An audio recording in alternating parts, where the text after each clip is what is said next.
Bonjour, la leçon d'aujourd'hui, triangle, rectangle et cercle. Dans cette séance, je vais expliquer une propriété concernant le triangle rectangle. غادي نشرح لكم واحد الخاصية اللي كتعلق بالمثلث القائم الزاوية. Si un triangle est rectangle, alors le milieu de son hypoténuse est équidistant au sommet de ce triangle. إذا كان عندنا واحد المثلث قائم الزاوية فإن منتصف الضلع المقابل لهاد الزاويه ماشي هذا ولا هذا الضلع كيتسمى هذا ليبوتينوز، هو اللي كيكون لنا الضلع اللي مقابل مع الزاويه القائمه ليبوتينوز. اي ايكويديستون او سومي دو سو تريانغل، كيكون هاد المنتصف متساوي المسافه على رؤوس المثلث. تكون عندنا هاد المسافه ام بي كتساوي المسافه ام سي كتساوي لنا المسافة MA.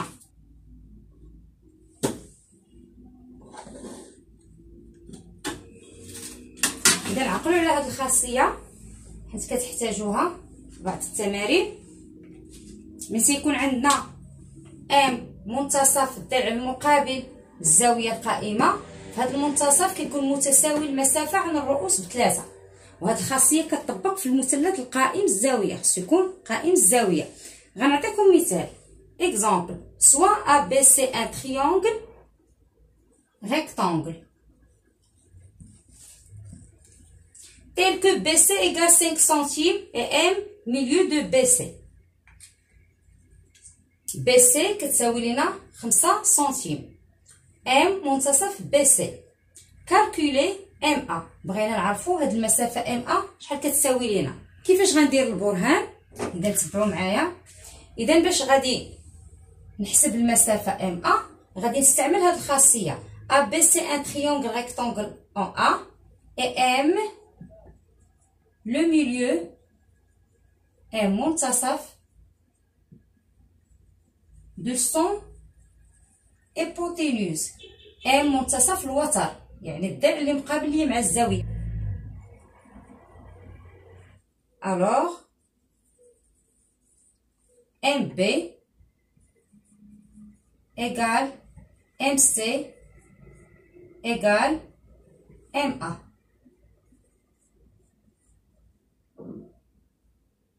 هاد المسافة كتساوي لي هاد المسافة كتساوي لي هاد المسافة، وعندنا في المعطيات أن بي سي كتساوي 5 سنتيم، هي الضلع بي سي مقسومة على 2. دابا غندير التعويض بالأعداد. MA اللي عطينا نبحثو عليها كتساوي لي بي سي سور 2 سيتادير 5 sur 2 كتساوي لي 5 على 2 هي 2.5 سنتيم، وكنكون حسبت المسافة MA وشرحت الخاصية اللي استعملت من هذا الدرس. غادي نعطيكم دابا exercice d'application.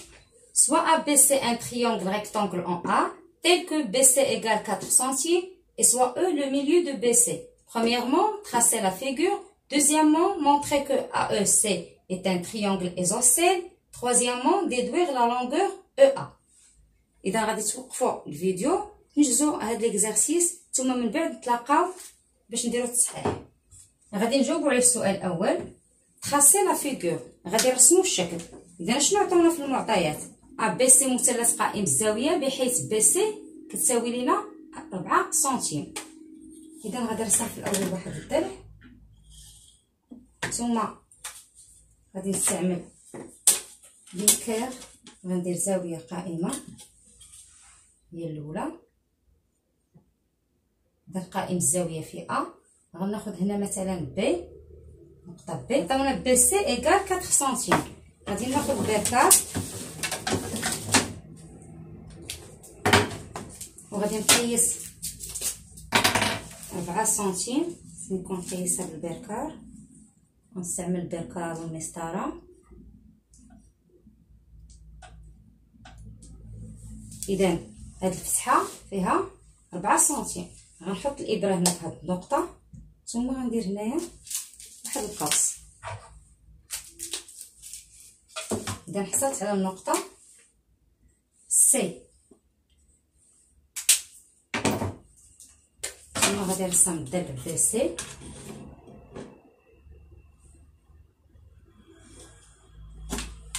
الآن او اي لو ميليو دو بي سي. عندنا او منتصف بي سي. يا اما غادي تستعمل المسطره، عندنا 4 النص ديالها هي 2 وغادي نوجد المنتصف او، ولا غادي نستعمل البيكار.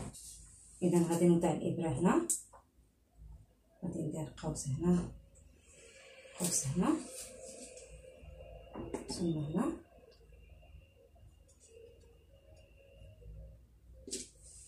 إذا هنا فين تلاقاو ليا الأقواس في هاد النقطة وهاد النقطة،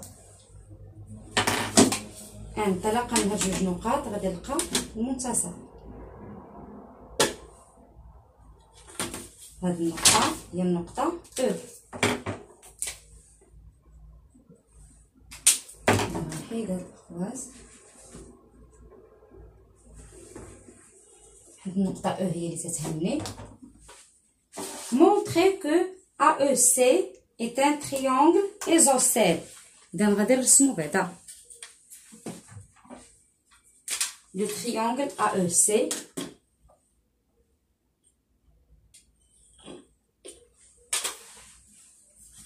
إذا غادي نبينو أن المثلث AEC isocèle.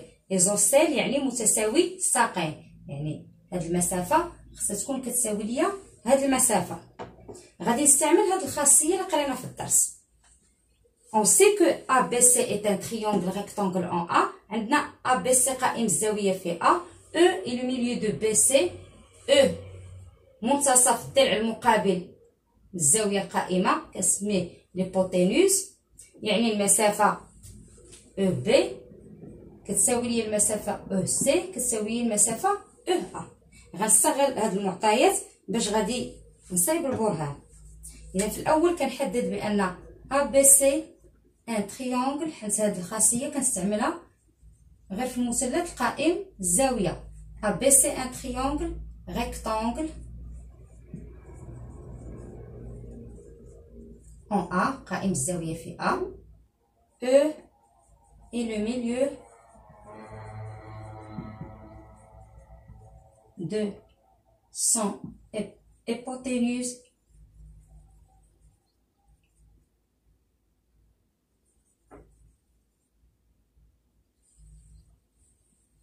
BC. شنو كنستنتج؟ ملي او المنتصف ديال الوتر الضلع المقابل للزاويه القائمه، يعني او بي كتساوي او سي كتساوي او ا. او بي الوغ او بي ايكال او سي ايكال او ا. انا بغيت نبين ان المثلث ا او سي قائم الزاويه، اذا غادي ناخذ EA et EC. EC égale EA. مسافة EC كتساوي المسافة EA. Donc AEC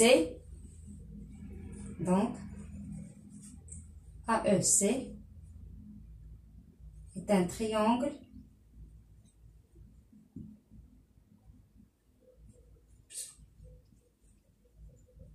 isocèle متساوي الساقين.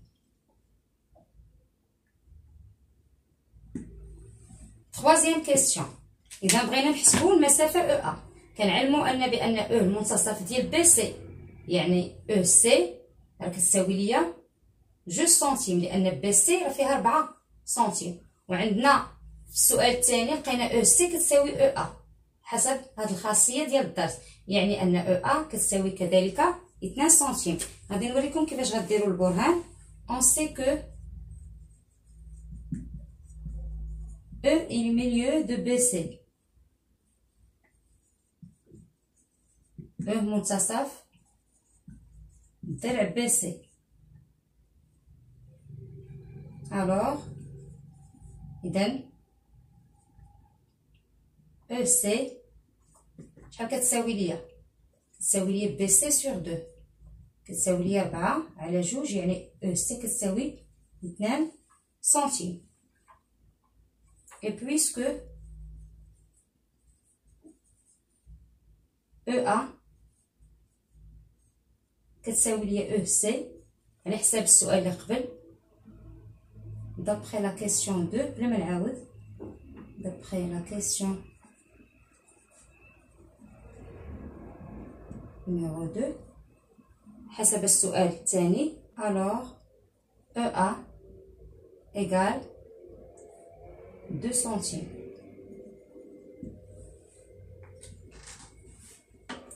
كنتمنى تكونوا فهمتوا الخاصيه الاولى في هذا الدرس. تلاقاو في الفيديو الجاي ان شاء الله.